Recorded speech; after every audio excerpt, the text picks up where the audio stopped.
Hey guys, we are back here for more historic, and I think now I'm going to be looking at doing some best of three matches. I'm really trying to kind of move towards preparing for the upcoming qualifier weekend, and I got my qualifier token here earlier today, so very excited about that. Yeah, because I think I made top 250 of last month. I think like rank 227, so got the qualifier token and yeah, excited for getting ready with Izzet. So anyways, this is the deck. I did put together a sideboard. It's still kind of a work in progress, but this is sort of a kind of a mishmash of what I think I might be, up against and help prepare me for. So just to kind of quickly go over the game plan, this deck, at least the way that I'm playing it, is incredibly aggressive, and this is kind of the closest port to like mono red aggro. I mean, there are technically blue spells in here, but yeah, this is a burn deck is really what it is. And then, so with the main deck, we've got 4 copies of Reckless Charge, which helps give our creatures haste if we need to, triggering the different spells. And then I guess let me very quickly kind of go over sort of how the deck functions. Many of you have seen this Izzet deck before, and so you might already know, but for those of you who don't know, the deck revolves around 4 different creatures. We've got Symmetry Sage, Soulscar Mage, Dreadhorde Arcanist, and Balmor Battlemage Captain. These are all wizards, so it's a wizard-centric deck, tribal deck. And then I'm running, I guess, like 1 copy of Bone Crusher Giant to help deal with a certain matchup, but we'll get back into that. So anyways, you've got these 4 wizards, and they all have different abilities that are very aggressive. For instance, the Symmetry Sage, whenever you cast a spell, will turn one of your creatures. It will alter the base power and to make it 3 until end of turn, which is very powerful with all the spells we're doing. Soulscar Mage has prowess, and whenever you deal damage to another creature that an opponent controls, you put -1/-1 counters on it instead of just doing damage. Dreadhorde Arcanist helps you recur spells from your graveyard. Whenever you attack with it, you can cast one of those spells in your graveyard without paying its mana cost, which is equal to or less than Dreadhorde Arcanist's power. So you can see that if you have like Symmetry Sage buff the power of Dreadhorde Arcanist, you can then cast more spells from your yard, or higher mana cost spells, which is really powerful. And then you have Balmor Battlemage Captain, who gives all of your creatures +1/+0 and trample every time you cast a instant or sorcery. So the nice thing about the creature base is that they are already fairly resilient. 3 out of the 4 have 3 toughness baseline, and then 2 out of the 4 are flying, so have evasion. So yeah, that's kind of the creature base. And then we just try to pack in as many sort of direct damage spells and buff your guys' spells as we can.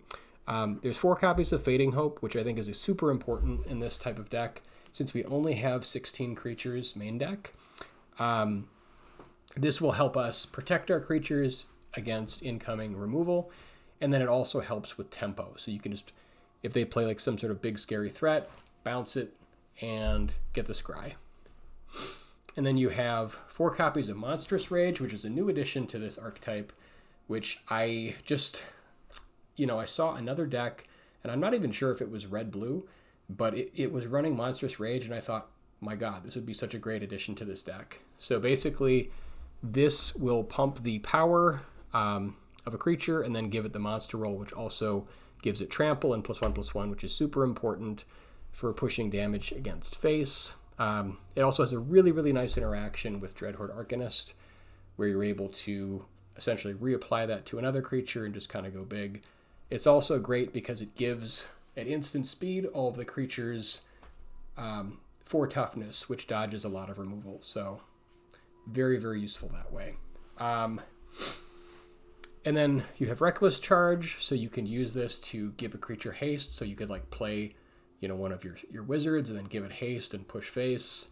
4 copies of Static Discharge. So this is kind of like Lightning Strike, except it increases damage every time you cast it, which is especially relevant if you can have Dreadhorde Arcanist recast it from your graveyard. So you can have it do like 4 or 5, 6 points of damage. It's very powerful.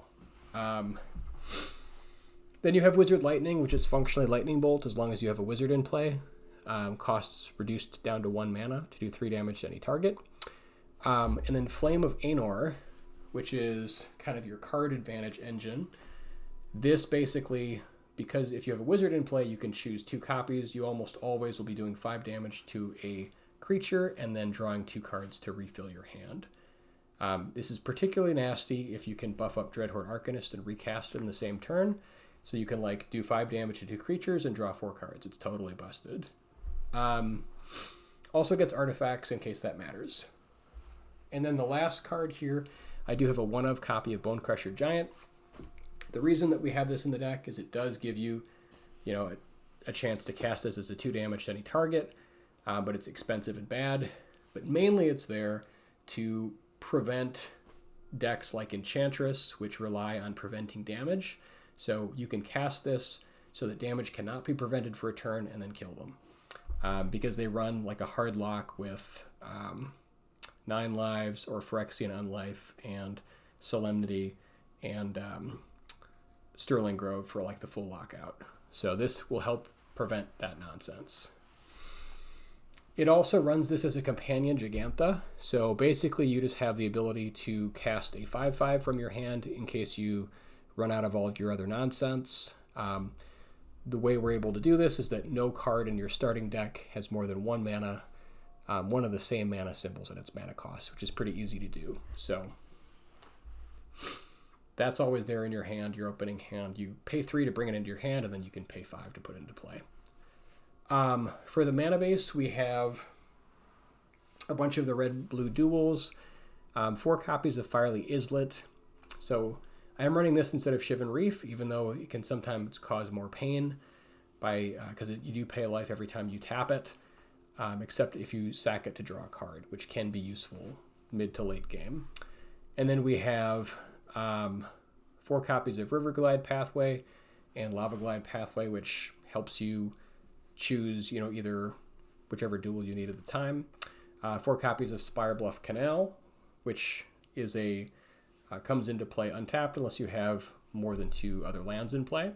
And then 4 copies of Steam Vents, which is where you pay 2 life to put it into play untapped, or it enters tapped. And then you have 1 copy of Soken Zen, which you can use to channel it to make 2/1/1 haste spirit creature tokens, which we were using in like the mono red aggro deck in standard. And then 1 copy of Otawara. And Otawara here is very important because it does give you game against annoying lockout combo decks like Enchantress, where you can bounce their enchantment to prevent you from, which is preventing you from winning the game. We have 1 basic in an island, and then 2 copies of Den of the Bugbear. So this is a pretty powerful manland where you can start creating 1/1 haste goblins, and it turns into a 3/2 manland that also attacks. Okay, so that's the main deck. Again, the plan is very simple. You want to try to get 1 or 2 creatures in play, and then just go face super hard, push damage until they die. The sideboard, what we have is kind of a smattering of options against some of the big decks. So we have 2 copies of Tormod's Crypt, which is the cheapest way to stop graveyard interaction. You can it's 0, and then you tap and sacrifice it to exile a graveyard. We also have, and that's I think the only graveyard hate that we've got. We have 2 or 3 copies of Spell Pierce, which comes in against any kind of like big mana or lots of spells deck, and just gives you like a fairly useful counter. Functionally, it's a counter spell because of how fast this deck goes, and you just want to have some interaction.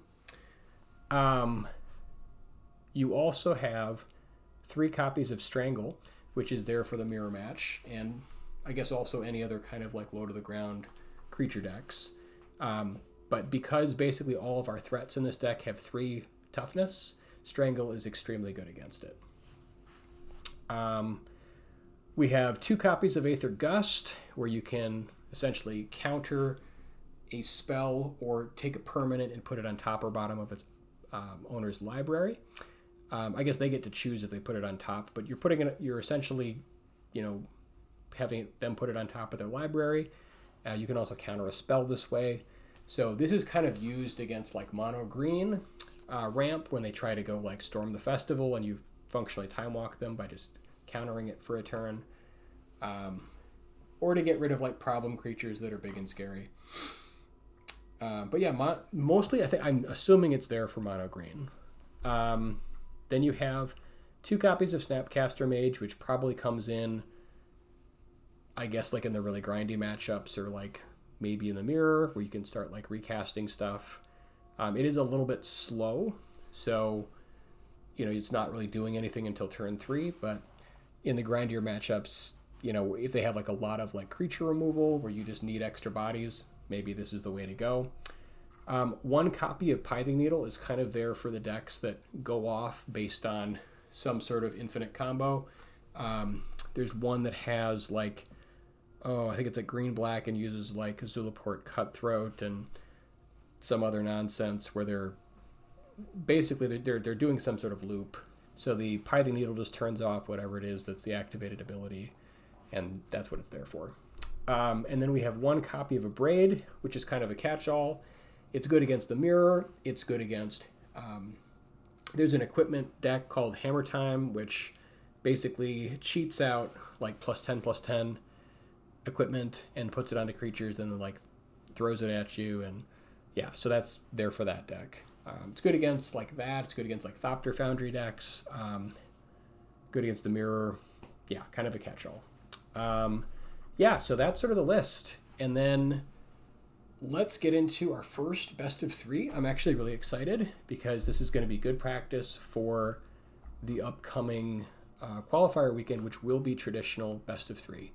So again, I welcome all of your comments and your feedback. Many of my viewers, it seems, are actually like much better at this deck and have played it longer than I have, which isn't hard to do because I'm literally just learning it. So I really appreciate your feedback and your comments. They are incredibly useful. Thank you guys for giving those to me, and keep them coming.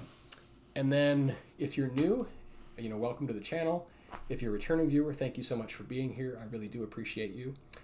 And if you like the content, drop a comment, drop a like, maybe consider subscribing.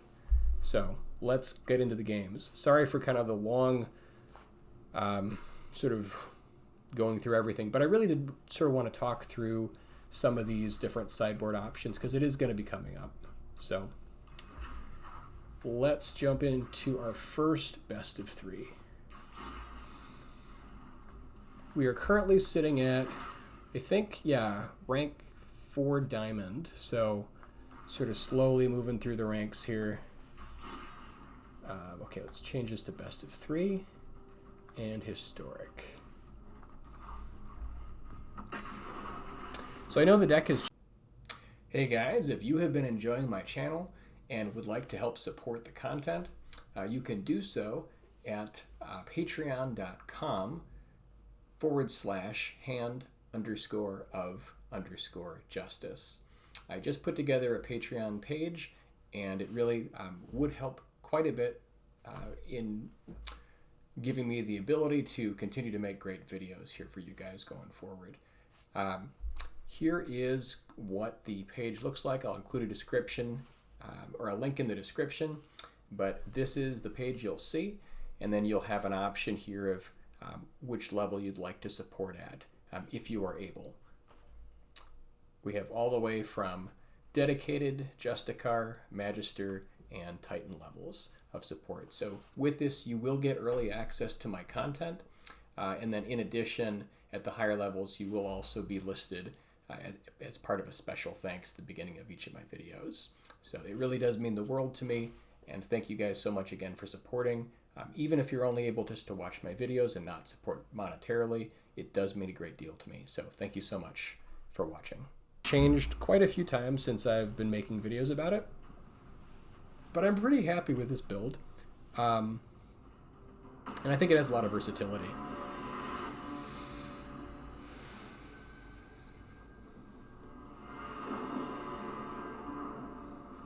Okay, definitely on the play. Yeah, this hand looks great. We've got at least 1 creature. So kind of the barometer for how I choose whether like an opening hand is good or not. I like to have at least one creature. Since the deck only runs 16 creatures, and one of them I think isn't even a wizard, having at least one creature in your opener is super important. Especially since I took out most of like the card filtering. Like I'm not running Sleight of Hand, I'm not running Consider. So since I don't have those to like help like deck smooth, having a creature, like you can't win without a creature, so you have to have a creature.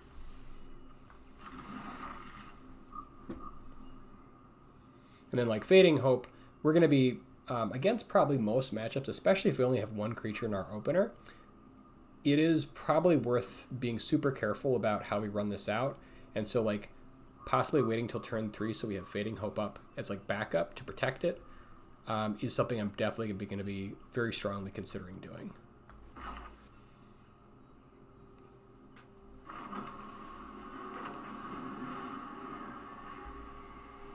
Now, I could have laid that and like paid the life in case I wanted to bounce their thing, and maybe I should have. I'm not really sure. I think this deck,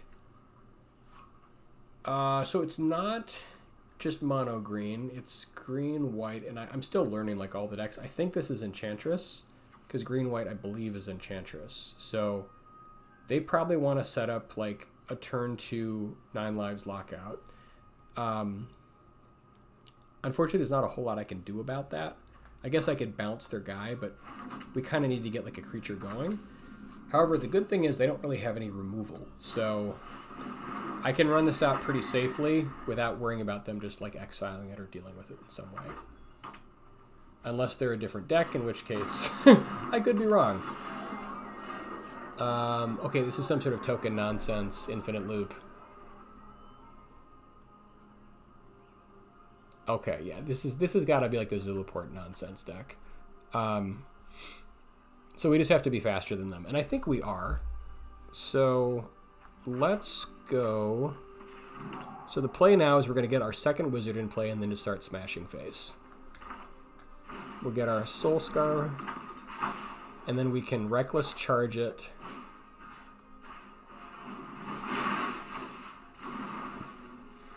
And then we can throw a Monstrous Rage on. So, yeah, I think we don't really need to... I guess the question here is, can they just go off next turn and win? I don't know how fast this deck is, so maybe they can. But I assume they're not blocking. So if we go Monstrous Rage, we're pushing an extra 2, 3... 6. I think we need to do it here just to make sure we have like lethal the next turn. So I think this is actually, I think this is correct. And we want to put it on the Soulscar Mage just in case we lose the Balmor. Okay. Oh man, I guess like, this is great. I mean, it's always great when the opponent concedes, but I guess they just got bored. Oh well, whatever. We'll take the free wins. Okay, so I assume this is some sort of Zulaport nonsense, something that Pithing Needle will help with. So I think we bring in Pithing Needle. I don't know if Spell Pierce is good here. Like, I don't know what the version, like how they go off with their nonsense is, to be honest. Strangle might be good, but it might be bad. I just don't know. So you guys can maybe put in the comments, like, you know, help me out. Like, what do we put in? Snapcaster, I guess, like, if they're bringing in, like, more, like, creature removal, Snapcaster could be good. I don't know about preventing... I think we can cut the Bone Crusher Giant, since this is mainly here for Enchantress, as, like, a giving us a chance game 1. So we can probably cut that. I'm just going to leave everything here because I have no idea what we're up against. So I think we're just going to run it and see how it goes. But we'll get like a better idea here. Hopefully game 2, what their deck actually does. And then based on that, we can try to figure it out. So yeah, half the time I'm going to have like no freaking clue what their deck actually does. So we're just kind of making it up as we go along. But yeah, this is another hand you want to keep because we've got at least one creature. Oh, Gilded Goose. Okay. Yes, this is some sort of infinite combo nonsense. They just make like infinite mana and then just do something unfair with the Gilded Goose. I think that's how this works.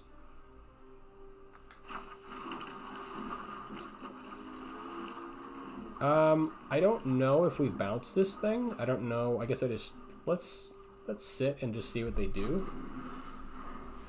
I have no idea how their combo works.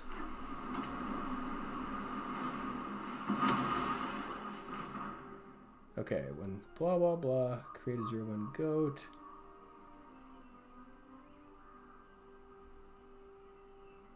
Okay, sack a creature. Alright, I don't know that they have anything yet. Sack another creature, describe one. Sure. I think we just bounce one of these because why not?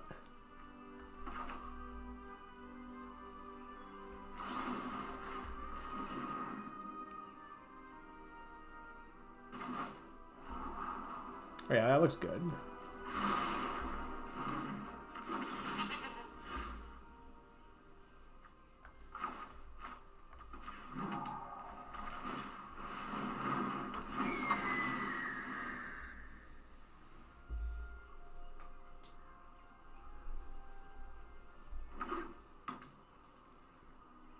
So hopefully we set them back a turn or so.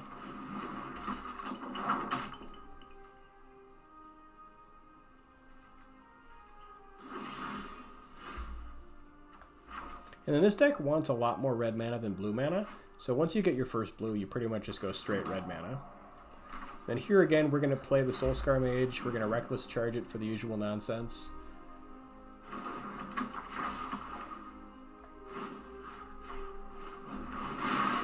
And then I think we just Monstrous Rage here. I don't think we need to Lightning this turn. Again, I don't know how easily they go off next turn, but I guess we're going to find out.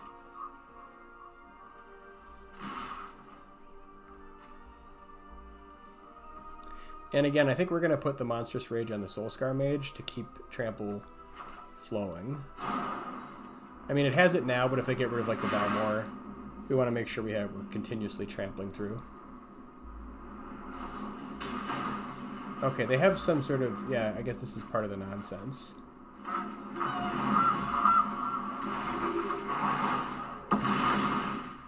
Yeah, so if we can untap, we just kill them, which seems pretty good. But I guess they can eat food so they're not totally dead.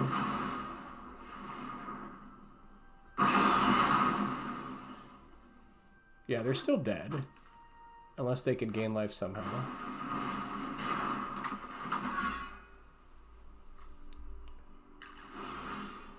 Okay, so that worked out really well. Our first best of 3 win, guys. Anyways, I am super stoked. Oh man, we get 2 steps? That is sweet. Anyways, yeah, I'm flying high on this deck. I love it. I just want to thank you guys again for being here. Like, this really means a lot to me, being able to share this stuff with you guys, you know, and kind of learn and, like, you know, kind of stumble through and figure stuff out. And anyways, I just want you guys to know that I appreciate you. So thank you for being here. Let's have a look at the stats of the deck real quick. So for the current season, we are at, looks like a 64% win rate, 18 wins and 10 losses. So kind of looking at like the matchups, we're actually doing pretty well against the mirror, which has been great. This will kind of come more into focus the more we play and the more I like learn what these matchups actually do. As you can see, one of our worst matchups here is Enchantress, which is white-green. And that's part of the reason why I added the main deck copy of Bonecrusher Giant, just to help with that matchup because it is so bad. Basically, what they do is they put like 9 lives on turn 2 or turn 3 to prevent all damage, and then they do the full lockout with either Sterling Grove or Solemnity to make it so you can't get counters, and just, yeah, it's totally bonkers. It just completely locks us out. So between Bonecrusher Giant and our 1 copy of Otawara, those are our only ways of interacting with that combo game 1. But yeah, so we'll be back for another video here tomorrow. I do try to make a video every day, so we will see you tomorrow. But have a great night, everybody.